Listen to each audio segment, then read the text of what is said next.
lot to care for a landscape. How do the professionals do it? With me today is Roy Levin with Environmental Pest and Lawn Services to tell me how he practices pest control.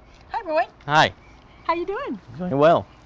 Roy, is there a lot of knowledge needed in order to maintain landscapes? Yes, there is. Professionals are well trained in diagnosing landscape insects and diseases as well as soil issues. So when we get into landscape, it's important to know what you're doing. It is important to know what you're doing. Let's take this gardenia, for instance. Are there certain pests that are associated with a plant like a gardenia? Yes, there are. So when we look at this gardenia, for example, we would look for thrips in flowers. Other issues may be pests like scale on the stems and leaves, and sometimes we have nematode issues as well as soil pH issues that we would care for. And so you're basically looking at the whole plant, and then you're looking at parts of the plant, so you're taking a really close examination. Yes, we are. Let's go look at the crepe myrtle over here and the Indian hawthorn to see how you would scout for those kind of for pests there. Are there certain pests that are associated with, for instance, Indian hawthorn? Yes, this time of year we have a big problem with entomosporium leaf spot, which is a fungal disease with Indian hawthorns. Thrips are another problem, which is an insect. These plants look great, so they really don't have any problems yet, although there might be a little chili thrip starting there. But so you would examine the tops of the plant, the bottom of the plant, but you would know, part of your knowledge is knowing the pests that are associated with that plant. Yes, there is a concept of key plant, key pest, so certain insects and diseases go on certain plants, and so we would definitely focus on that. Okay, and then the crepe myrtle, what kind of problems does crepe myrtle typically get?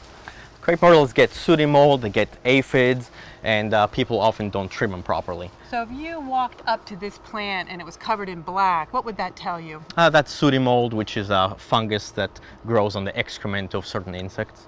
And so it's telling you there's an insect problem. Yes, probably definitely. Something that needs to be treated. Yes. Well, let's go look and see what's going on in the front yard. Sounds good.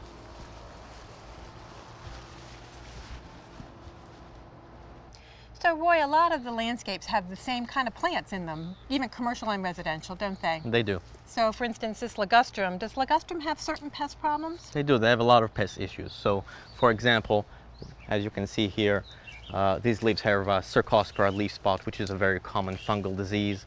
They also get nematodes, thrips, fungus problems, root rots, many But different mostly issues. people notice this. And is this really a big problem? It is a big problem in landscapes. It makes it very unsightly. It does make it unsightly. And you can see this is probably a highly manicured, and that probably contributes a little bit to it. Yes. Because it can make it show up more if they do that. What about the magnolia over here? Do magnolias get a lot of problems? From time to time they do. Magnolia is one of the biggest problems is tulip scale. Tulip scale, We yes. see quite often. And that's pretty devastating, the tulip. And this plant is very healthy, it doesn't have it. But how would you inspect for that scale? We would look deep into the canopy in the tree, and that particular scale is quite large, and it's important to actually pick it out, make sure it's alive before making a treatment. And there's a lot of sooty mold with that one too. That black stuff is all over Yes. it with that. But it also gets another little scale, Magnolia white scale.